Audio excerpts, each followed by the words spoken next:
नमस्कार दोस्तों, Punisher red band के थर्ड इशू में आपका स्वागत है। तो यार पिछले इशू में आपने देखा कि टूम्बस्टोन ये पता करने निकला है कि उसके लाखों का माल किसने बर्बाद किया और तब उसे पता चल गया कि जूडी नाम की महिला के पास कोई था और ये वही बंदा है जिसने उसका माल बर्बाद किया है। तो वही दूसरी ओर हम किंगपिन को देखते हैं जो पनिशर को कंट्रोल करके अपना काम निकाल रहा है। तो अब आगे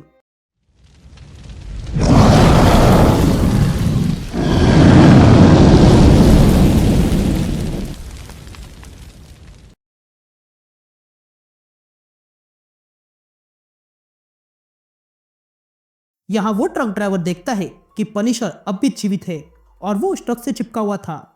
ये देखकर वो ड्राइवर परेशान हो जाता है और कहता है तुम मरते क्यों नहीं। लेकिन तभी पनिशर अपनी गन निकालता है और सीधा उस ड्राइवर के सर में शूट कर देता है, जिस कारण उस ड्राइवर की मौत हो चुकी थी। अब ड्राइवर के मरते ही वो ट्रक का बैलेंस बिगड़ जाता है और दीवार से टकरा जाता है, लेकिन समय रहते ही पनिशर उस ट्रक से कूद जाता है और वो ट्रक दीवार से टकरा जाता है। यहाँ पनिशर भी रास्ते पर गिर गया था, लेकिन फिर खड़ा होकर देखने लगता है। तभी हमें एक आवाज सुनाई देती है जो कहता है ये ड्राइवर तो मर गया पर पनिशर का काम अभी खत्म नहीं हुआ है। ये कहते ही हम पनिशर को देखते हैं जो ट्रक के रुक जाने के बाद कंटेनर के पास आता है और उसे खोलता है। लेकिन तभी उस कंटेनर से एक बड़ा मस्कुलर आदमी बाहर आता है और पनिशर पे हमला करता है और कहता है मैं तुम्हें नहीं छोड़ूंगा। ये कहते ही वो आदमी हमला करता है, लेकिन पनिशर उसे उठाकर फेंकता है। तभी वो आदमी फिर से पनिशर पे हमला करता है और इस बार वो अपने दोनों हाथों से पनिशर का गला पकड़ता है और कहता है तुम्हें क्या लगा तुम कोई हीरो हो। लेकिन तभी पनिशर अपने हाथों से उस आदमी का गला पकड़ता है और कहता है नहीं, मैं हीरो नहीं हूं। यह कहते ही पनिशर अपने हाथों से उस आदमी का गला फाड़ देता है, जिसके कारण उस आदमी की मौत हो चुकी थी। तभी ये देखकर उस कंटेनर में जो लड़कियां थी वो बाहर आ जाती है। तभी पनिशर उन सबसे कहता है दूर रहो। ये कहते ही पनिशर को किंगपिन की आवाज सुनाई देती है जो कहता है तुम ठीक हो फ्रैंक। या हम किंगपिन को देखते हैं जो माइक्रो के द्वारा पनिशर को कंट्रोल कर रहा था। तभी किंगपिन पनिशर से कहता है तुम उन्हें चोट पहुंचा सकते हो क्योंकि वे लोग कोई अच्छे लोग नहीं है। ये कहते ही किंगपिन इन सारे लड़कियों को मारने के लिए पनिशर को फोर्स करने लगता है। या ये आवाजें सुनकर पनिशर परेशान हो चुका था और वो अपना सिर पकड़ लेता है और वो जोर से चिल्लाते हुए फाड़ने लगता है। तब एक लड़की फ्रैंक के पास आती है और कहती है क्या तुम ठीक हो। लेकिन तभी फ्रैंक उसका हाथ झटकते हुए कहता है मुझे मत छूना, मैं ठीक नहीं हूँ। ये कहते ही पनिशर शांत हो जाता है और उन लड़के से कहता है जाओ यहाँ से, तुम सब लोग आजाद हो पर मैं नहीं। ये कहते ही पनिशर अपना जैकेट वहीं पर फेंक देता है और अपना पुराना सूट दिखाते हुए जाने लगता है। यासीन शिफ्ट होती है और हम टूम्बस्टोन को देखते हैं जिसने फिशबैक और जूडी को जूडी के घर में बांध के रखा था। तभी टूम्बस्टोन फिशबैक की उंगलियां काट देता है और जूडी से कहता है मैं ऐसे ही काटते रहूंगा। इसके बाद यह आदमी अपने पूरे हाथ को गंवाने वाला है और फिर बाजू और फिर धीरे धीरे सब कुछ, और ये तुम्हारे कारण होगा। मुझे बस उस आदमी के बारे में बताओ जो तुम्हें समुद्र के किनारे मिला था। ये कहते हैं टूम्बस्टोन फिशबैक के हाथ काट देता है। ये देखकर जूडी डर के मारे टूम्बस्टोन से कहती है उसने अपना नाम नहीं बताया था। ये सुनते ही टूम्बस्टोन कहता है ठीक है, तो फिर वो दिखता कैसे था। क्या उसने कोई टैटू किया था या कोई मास्क पहना था। क्या वो काला था या गोरा, या वो जवान था या बुढ़ा। तभी जूडी कहती है वो गोरा था और बड़ा था और काले बाल थे। तभी टूम्बस्टोन जूडी के पास आता है और कहता है तुम देख रहे हो ना, ये तुम्हारे कारण कितनी पीड़ा में है। मैंने अपने बहुत से पैसे खोए हैं और कई सारे लोग भी, और मुझे अपना कर्ज चुकता करना है। तभी जूडी को याद आता है और वो कहती है उसके सिर पर स्कल था। ये सुनते ही टूम्बस्टोन शॉक रह जाता है और जूडी से पूछता है क्या कहा तुमने। तभी हमें जूडी की आवाज सुनाई देती है जो टूम्बस्टोन से कहती है उसके सिर पर स्कल था और वो पूरा आदमी था और उसने मुझ पर हाथ नहीं उठाया और मुझे डरा के रख दिया। या हम प्लूटो को देखते हैं जो अपनी टीम को लेकर जूडी के घर आती है और देखती है कि वहां पर बस खून था और उसमें जूडी और फिशबैक की लाश पड़ी हुई थी। यहाँ किंगपिन माइक्रो से कहता है जिस तरह फ्रैंक ने मुझे रेजिस्ट किया मैं उससे खुश नहीं हूँ।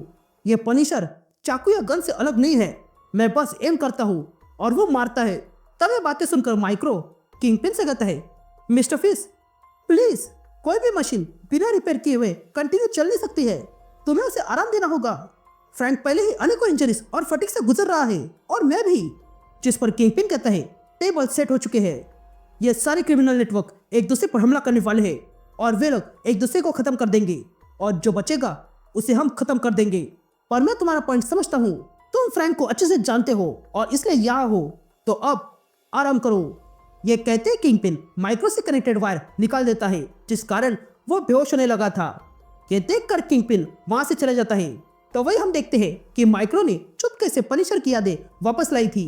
यहाँ सीन शिफ्ट होती है और हम पनिशर को देखते हैं, जिसे याद आने लगा था।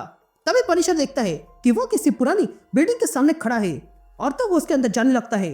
तभी हमें एक आवाज सुनाई देती है जो कहता है उसे पता नहीं है वो यहाँ पर क्यों है, पर वो फीलिंग अब जा चुकी है।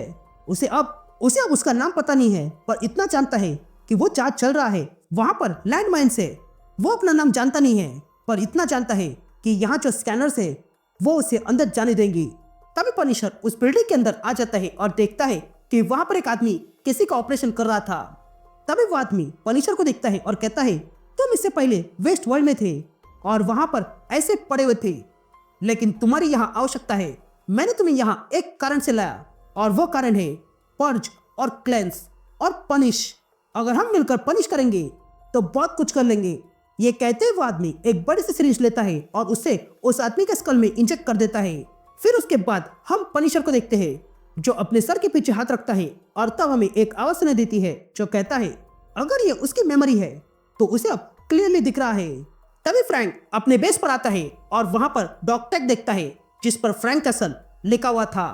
तभी हमें वही आवाज सुनाई देती है जो कहता है यह जाना पहचाना है और अब उसे अपना नाम याद आ गया है।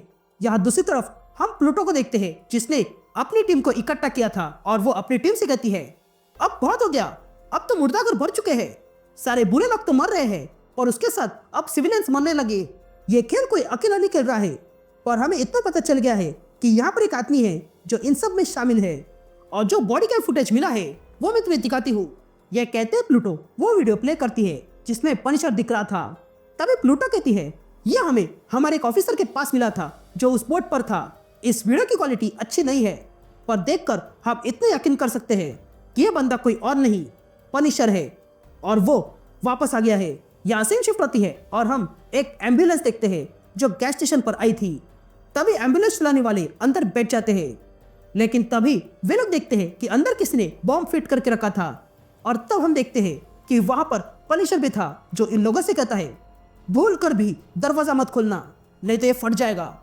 तभी पनिशर उन दोनों पे अपनी गन रखता है और कहता है मैं तुम्हें चोट नहीं पहुंचाऊंगा, पर मेरे पास अधिक समय नहीं है। मैं इस बॉम्ब को डिसआर्म कर दूंगा, पर बदले में तुम्हें मेरा एक काम करना होगा और वो ये है कि तुम्हें मेरे दिमाग से कुछ चीज बाहर निकालनी होगी।